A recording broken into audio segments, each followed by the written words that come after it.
Tuloy tayo, usapan natin. Ano bang bilin ni Jesus? So next week, pag-usapan mo natin yung ascension ng pagbabalik ni Jesus sa langit. Ewan ko kung alam nyo na after Jesus resurrected, He spent 40 days roaming around. At hindi siya going around the Spirit. Hindi siya going around the world. He has that glorified body which all of us will have when the time comes. Okay? Nakikita po siya. So, pinatakpo po niya ang kanyang mga alagad, pinatakpo niya yung mga taong naniniwala sa kanya. Bakit kaya? Para muli, sila ay paniwalain na siya ay buhay. Yun nga pala po yung picture. Yung dalawang nasa gitna po, yan po yung dalawang nanay natin dito. Si Jeneline at si... Ang pangalan sa ako, Ronaldin. Hindi tayo sa linya, Ronaldin. Okay, yung dalawang nasa dulo, yan po ay galing sa church ng Pastor Lago. Si Leanne, si Unique Units. So sila po ay galing sa dalawang Blessed Centers and Reaching Units. Thank you. So, actually nakalimutan natin yung dates na next week ko pala mag-preach siya. So, sabi ko, sige ako na. So, we'll talk about yung huling hamili ni Jesus. Going around, did you know what He was talking about? When Jesus was alive before His death, He was talking about the kingdom of God. When He rose from the dead, He roamed around, He was glorified, He was still talking about the kingdom of God. Ganyan po kahalaga. He was not talking about the church, He was talking about the kingdom of God. This family is part of the kingdom of God. So kung ano yung importante kay Jesus, because buhay siya, bago siya mamatay, kingdom of God. When He resurrected, kingdom of God pa rin. Why? Because yun yung intention ni God.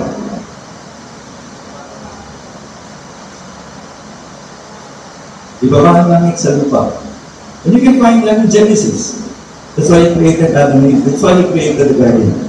Isang maliit na hardin kung saan itinetrain niya si Adam na kanyang anak. Itinetrain niya para pamahalaan ang buong dunia. Start small. Ano ang plano ng God?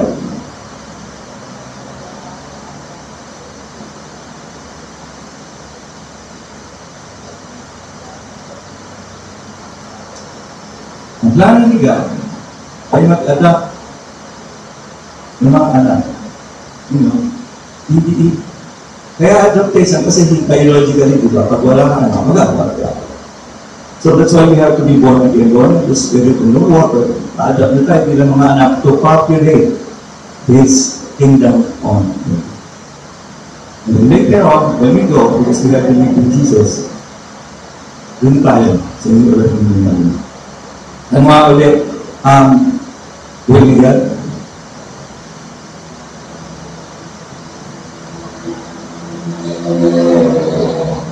Adit?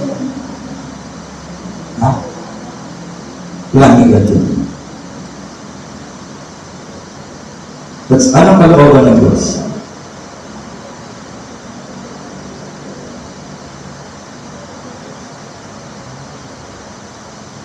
Anong nais makita sa atin ng Diyos?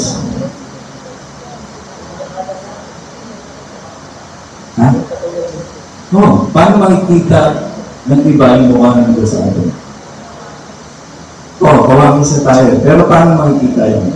Anong ginawa niya? Anong ginawa ni Jesus in specific manner?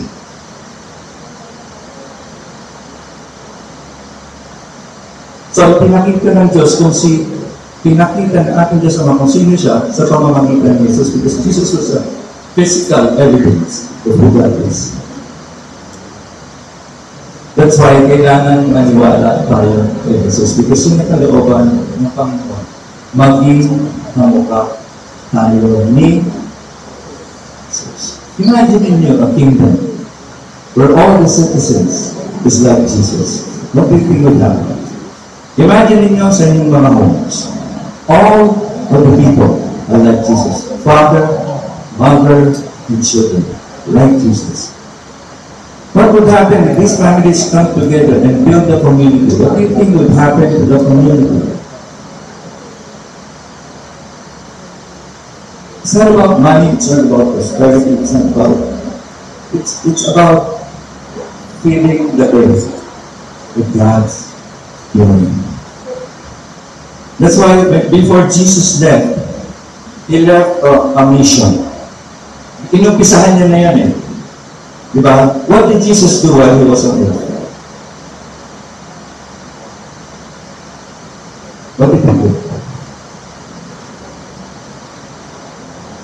Miracles, diba? Miracles. But what is the most important thing that He did? And show people how to do it.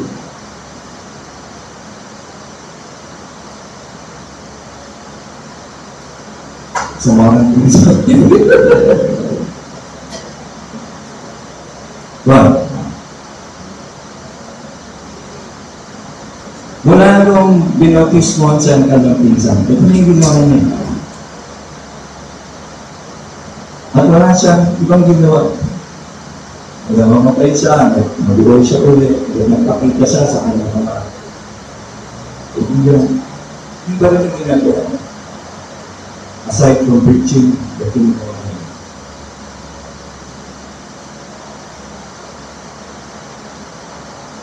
He was what?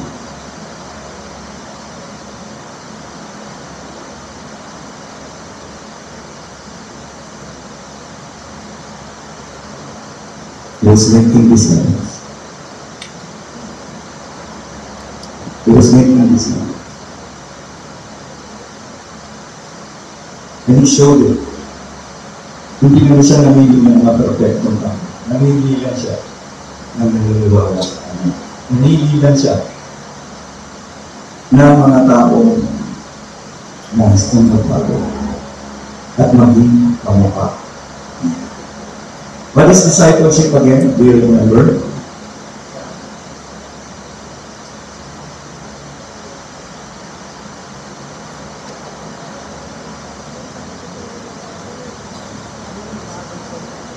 Discipleship is helping people to move from unbelief to believe in all areas of life.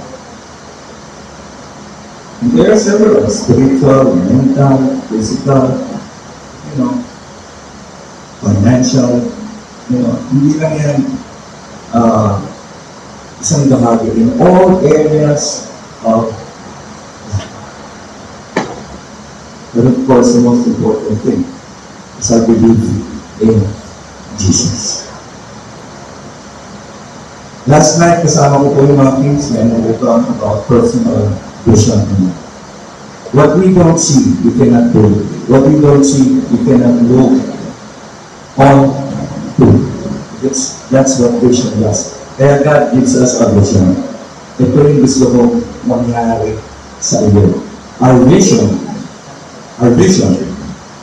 from God is to be with Jesus. So every day we journey, it might become everyday tingin kayo sa salamin, tamahan ko na ba si Jesus? Or you can ask the people in your heart, tamahan ko na ba si Jesus? Husbands, ask your wives, tamahan ko na ba si Jesus? Wives, ask your husbands, tamahan ko na ba si Jesus? Parents, ask your children, tamahan ko na ba si Jesus? Children, ask your parents, tamahan ko na ba si Jesus? Our goal is not to come to church. God is to be like Jesus. But what we do here is we fellowship because we are a family. A family should get together as often as they can. Because that's how Jesus did it. Lahat ng pinili niya, sinasama niya. Sama niya sa party. But that's the first miracle of Jesus. Wedding party. What did He do? What did Jesus do in the party? The wedding party. Ginawa niyang wine ng tubig. Di ba? Ayaw niyang mapahiya.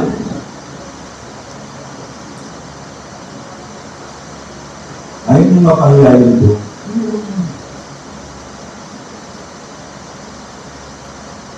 And so on and so forth, every time he is kasama niya. And you know why 12 yung pinili niya apostles? He has many disciples, but he chose 12 as apostles. Tama ba, Bishop? Why? He was restoring Israel. Kasi di ba may 12 tribes ng Israel? He was restoring the foundation of Israel. It doesn't change. What do we have to restore in the Philippines?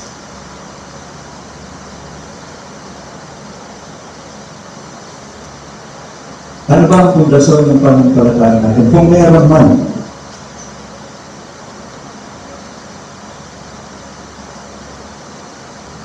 there's no other foundation of Israel except that, which is Jesus Christ. Kailangan ma-realize ng mga Pilipinos, there's no other God but Jesus Christ. Jesus Christ alone can save His nation. To save Israel, we can save His nation. But we have to believe. His discipleship is helping people to move from unbelief to belief. Judas never believed Jesus. He believed Jesus according to what he thinks Jesus would do. He did not believe Jesus according to what the intention, plan, and will of God is. That's why he said Jesus Christ. That's the difference. But he still chose Judas. He was hoping the being with him will change. Siguro nakikita kayo yung mga post sa Facebook. Judas had a great leader. Judas had a good pastor. Judas, and still. It's our decision. Decision Judas. The thing there is this. Judas did not believe. Sumusunod lang siya, thinking na mangyayari yung iniisip niya. Hinahanap niya na gawin ni Jesus yung iniisip niya at gusto niyang mangyari para sa Israel. But that was not the plan of God. Hindi yun ang bawang niya. Gustong iligtas ng Panginoon, hindi lang ang Israel ng panahon yun, but buong mundo mula sa kasalanan. Kasi alam ng Diyos, kung maliligtas tayo sa ating mga lumang sarili, tayo magiging kamukha ng Jesus. So, yun ang plano niya. And that has to be reinforced. Kaya nung may nagtanong, which is, how do we follow you? It's in Luke 16, Matthew 16, sorry. How do we follow you? Sabi niya, to follow me, you must deny yourself, carry your cross, and then you follow me. So, that will be prerequisite before we can follow Jesus. Deny ourselves, carry our cross, and then follow Him. Deny ourselves. Deny what we think is God. And just embrace what God, the truth of God is. Isa mo may concept tayo kung sino God. May concept tayo kung anong dapat mangyari sa church. May concept tayo kung anong dapat maging pastor. Pero hindi ganun. God has a different way of thinking. And sometimes it's mysterious. Nabibigyan natin ng intuition. God is mysterious. And if we start to deny ourselves, Lord, I will deny myself because I want to be more like you. Kung dumating na tayo sa puntong yan, then we have to carry that cross. Last week, ano yung title ng message natin?